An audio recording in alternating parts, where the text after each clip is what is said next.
अब पृथ्वी की सतह पे से यदि हम देखें 18 किलोमीटर जो मोटी परत है वायुमंडल की, इसे हम नाम देते हैं ट्रोपोस्फियर। और 18 किलोमीटर ऊपर से लेकर के 50 किलोमीटर की जो मोटाई है, 50 किलोमीटर की जो मोटाई है, उसे हम स्ट्रेटोस्फियर। उसके ऊपर 50 किलोमीटर से लेकर 80 किलोमीटर की मोटाई है, उसे हम मेसोस्फियर। और उसके ऊपर यदि हम बात करें तो हम 640 किलोमीटर तक हम बात करते हैं आयनोस्फीयर। इतनी बातें क्लियर हुई? Yes sir. तो यहां पे ये ओजोन, बेटा जो ओजोन पाया जाता है, इस ओजोन का 90%, ध्यान समझते चलना है, ओजोन का 90%, ओजोन का 90% कहां पर? स्ट्रेटोस्फीयर में पाया जाता है। ओजोन का 90% कहां पाया जाता है?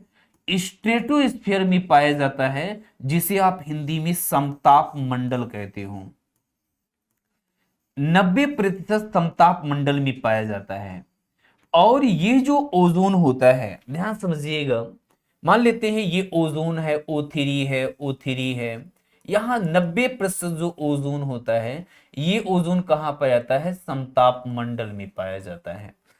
अब जब ये ओजोन समताप मंडल में पाया जाता है, तो ये ध्यान देना है, मान लेते हैं सूर्य है।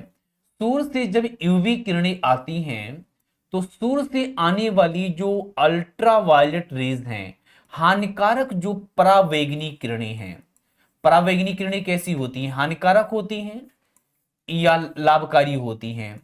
सर, परावैंगनी किरणें इन परावैंगनिक किरणों को एब्जॉर्ब कर लेती हैं, इन परावैंगनिक किरणों को रोक लेती हैं। और जब ये 90% जो ओजोन है, ये यूवी रेज को, अल्ट्रावायलेट जो रेज है, इस यूवी रेज को अवशोषित कर लेती है। और जब ये अवशोषित कर लेगी तो पृथ्वी की सतह पर जाने से क्या करेगी? रोक देती है, जिससे पृथ्वी की सतह पर स्थित जो जंतु हैं, पृथ्वी की सतह पर जो जीव जंतु हैं, मानव हैं, जीव जंतु को ये रोगों से रक्षा करती है। क्या करती है? आपका जवाब होगा सर, रोगों से सुरक्षा प्रदान करती है।